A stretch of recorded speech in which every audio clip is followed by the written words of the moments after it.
Hi, Lily. Thank you so much. The Wedding Banquet. Oh my God, I absolutely love this film. For people who haven't seen it yet, what can they expect? They can expect to be brought into a loving, warm, brightly colored, chosen family that loves and supports and accepts each other, even if the rest of the world maybe doesn't. You know, just kind of a good old-fashioned farce.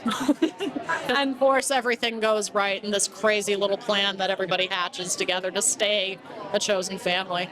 And of course, it's a sort of reimagining rather than a remake of the 1993 Ang Lee film. What do you think was so special about that movie? But why was now the right time to kind of have a contemporary spin on it? The fact that it's one of Ang Lee's first projects and that it made such a beautiful, open, loving statement in the early 90s, when pretty much the gay representation that was on screen was very tropey or was always the joke in whatever the project was.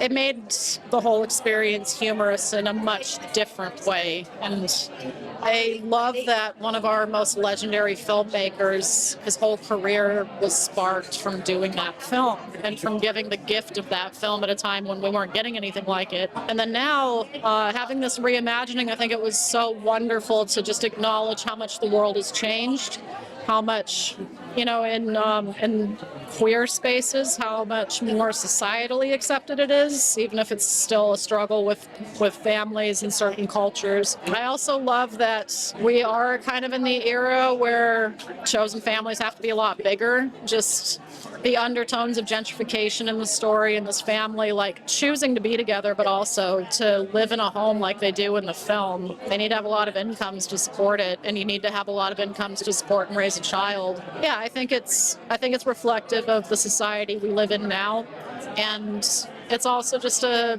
lovely, warm wish to LGBTQIA plus queer circles that are, particularly in the States, scared right now, just up against everything that has been so hardly fought for over the last several decades.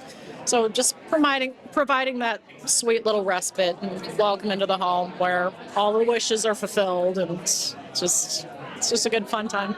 And I love how it's like so many witty lines, fun, laugh out loud moments, but also so many emotionally resonant scenes. And you've got an incredible cast to bounce off. Did you have a favorite moment on set? Our last 2 weeks on set was when we were doing all of the coverage in the house. So it was the time the four of us could all really be together without breaking up, really. It was when we could really nurse out the family dynamic. We were in a carriage house next door in our cast holding, watching couples therapy on Showtime together, which I think is a really, really great way to bond with people that you're playing couples with. It's like, oh, what kind of issues are we working through? It's like finding that immediacy of people being open with their own struggles, and just a great little way of bonding over reality TV and eating a bunch of Haribo gummies. Like that became the thing. Amazing. Well, really enjoy opening the BFI Flare tonight with this incredible film. Thank you so much. Lovely to chat to you.